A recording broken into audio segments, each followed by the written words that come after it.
Hello दोस्तों, आप सभी का स्वागत है हमारे YouTube चैनल पे।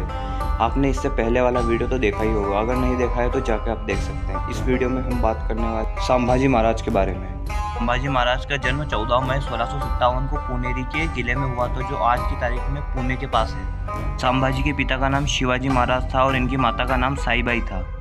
जब संभाजी महाराज केवल 2 वर्षों के थे तभी साईबाई की मृत्यु हो गई थी, जिसके बाद इनका पालन पोषण इन्हीं की दादी जीजाबाई ने किया था।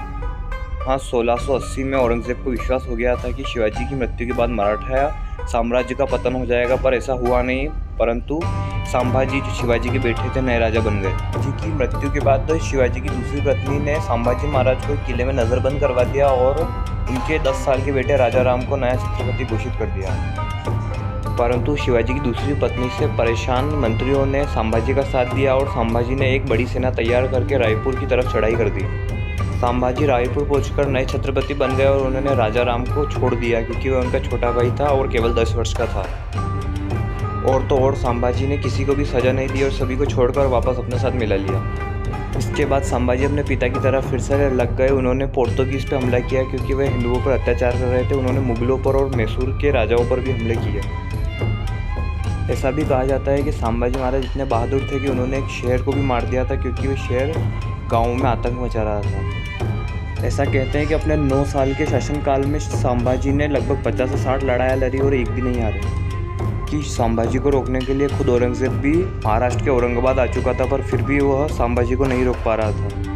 मुश्किल से संभाजी का कोई 1-2 किला जीतता और संभाजी के लोग आके वो किला वापस ले लेते थे। औरंगजेब ने बादशाह बनते समय सोचा था कि वो पूरे के पूरे भारत पर मुगलों का राज लाएगा, पर 30 से 40 सालों में वह तो केवल मराठों पर भी कब्जा नहीं कर पाया। के बाद संभाजी ने बुरहानपुर पर भी हमला किया और उससे भी जीत लिया। परेशान औरंगजेब ने हुसैन कुली खान को भेजा। हुसैन कुली खान ने औरंगजेब को कहा कि वह संभाजी को केवल 3 दिन में पकड़ कर ले आएगा। हुसैन कुली खान 3 दिन की बजाय 3 सालों तक संभाजी के पीछे रहा, पर उन्हें पकड़ नहीं पाया और अंत में उनसे मार खाकर भागकर वापस आ गया। इसके बाद औरंगजेब और संभाजी की सेना के बीच में वाई के जंगलों में युद्ध हुआ, जहाँ वाई के जंगल बहुत ही गहरे थे और मराठा ऐसे जंगलों में लड़ने के लिए बिल्कुल एक्सपर्ट थे। इसलिए मराठाओं ने ये युद्ध औरंगजेब को हराकर जीत लिया।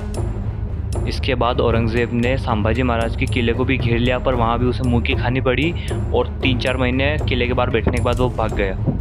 औरंगजेब को विश्वास हो गया था कि वह संभाजी महाराज से सीधे लड़कर नहीं जीत सकता, इसलिए उसने और संभाजी महाराज को धोखे से मारने की सोचा और उसने संभाजी महाराज के साले गनोजी शिंदे को अपने साथ मिला लिया। बाद गनोजी शिंदे के सैनिकों ने संभाजी महाराज के सबसे अच्छे दोस्त कवि कलश पर हमला करा दिया। कवि कलश एक उज्जैन का ब्राह्मण था, जिससे संभाजी महाराज अपने राज्य की सलाह लिया करते थे। कलश जाकर एक किले में छुप गया।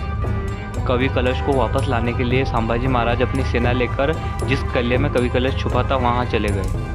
वापस लौटते समय संभाजी महाराज ने अपनी बड़ी सेना को रायगढ़ भिजवा दिया और अपनी छोटी सी सेना के साथ एक जगह रुक गए। जहाँ संभाजी महाराज रुके हुए थे उस जगह की जानकारी गनोजी शिंदे ने औरंगजेब की सेना को दे दी। इसके बाद मुगलिया सैनिक वहाँ आ गए और संभाजी के साथ युद्ध किया।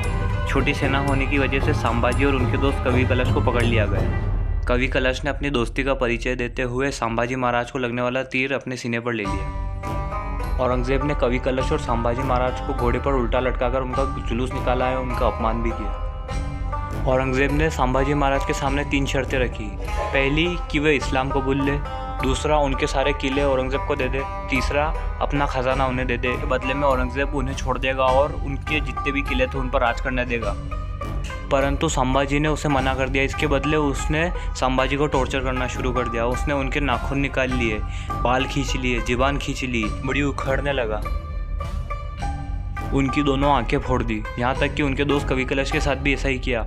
उसकी भी पूरी ज़ुबान उखाड़ दी, उसकी भी चमड़ी खींच ली। बीच बीच में औरंगजेब उनसे आकर कहता था कि अपना धर्म बदल लो, पर वो हर हर महादेव का नारा लगा देते थे और दर्द सहने को तैयार थे, पर अपना धर्म बदलने को तैयार नहीं थे। 16-17 दिनों तक दिन रात संभाजी को यातनाएं देने के बाद जब औरंगजेब थक हार जाता है तो वह कहता है कि सांभा, अगर तेरे जैसा मेरा एक भी बेटा होता तो मैं पूरे के पूरे भारत को कुछ ही सालों में अपने कदमों में ले आता।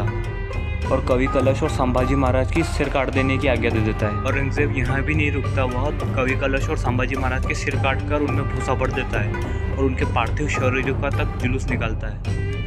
संभाजी और कवि कलश के शरीर के बहुत से हिस्सों को तो वो जब वह जिंदा थे तभी काटकर कुत्तों को खिला चुका था। जो बच्चे कुछ शरीर के हिस्से थे उनको उसने टुकड़े करवाकर नदी में बहवा दिया।